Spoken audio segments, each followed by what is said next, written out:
discussing the scientific explanation behind Animus. Now, I will be explaining the sections and this, but that's pretty simple. It's just a label of it's not the scientific explanation at all. So that's why I'm going to have a video to show you guys how you put it, which is now. The first one we'll be explaining is Marauder. How does it work exactly? So to activate Marauder, you'll have to understand that blood flows everywhere.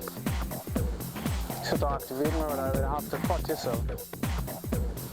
Sounds weird, but bear with me for a minute. So you know oxygen carries blood through the system when you breathe in, and when you breathe out, it releases carbon dioxide. The interesting part about Marauder is Animus is like hydrogen gas in simpler terms. So imagine in between the space of breathing in and out, you cut yourself. Now what if you stayed in the middle?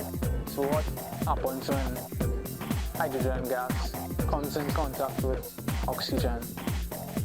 It basically ignites something, a spark, fire or whatever, and your blood will basically turn into flames.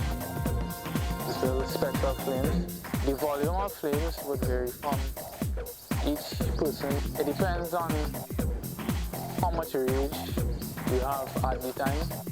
So, Marauder kind of fluctuates. So the more rage you have, basically, by myself, Marauder. Yeah. Sounds cliche, but I think it works. Preserve basically Marauder, but in reverse. You're not enjoying yourself instead of, it's like a breathing technique, which is, I feel like, is the basis of fundamental. Preserve is the start of Animus, so it should be simple. So you're doing breathing techniques, and you breathe in so much oxygen that normally your body can't take that much, and you're going to be like, what do you mean? There's no such thing as taking in too much oxygen. Actually, yes, there is. It gathers around your heart like a shield, around your arteries, around your organs, and it starts to produce a chemical,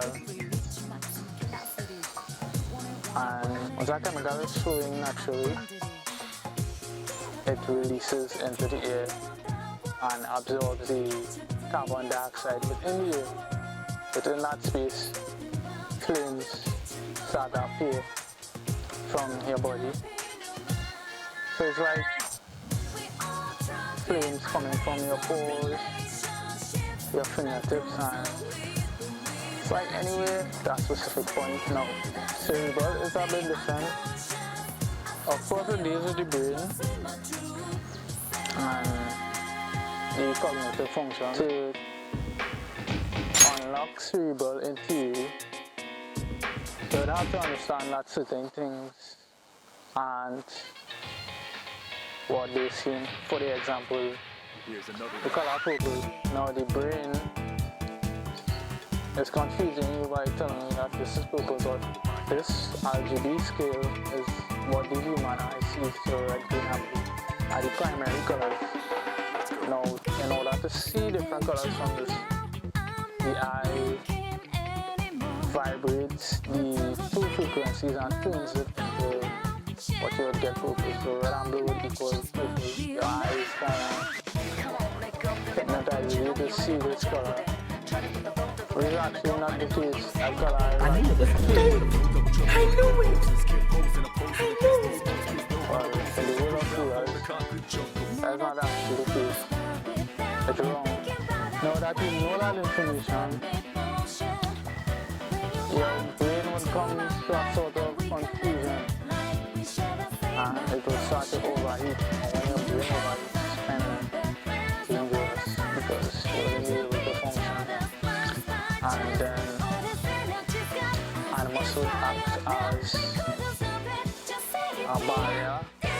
in your brain circuits, and it kind of amplifies your cognitive function. Basically, it's like a buff, and of course, once your brain is buff, basic human knowledge would actually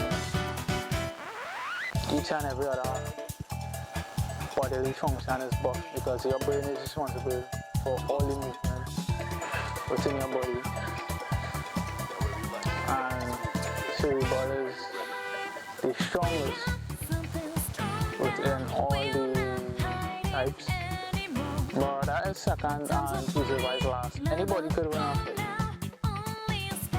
That's given the circumstances and situations, anybody could win a fight.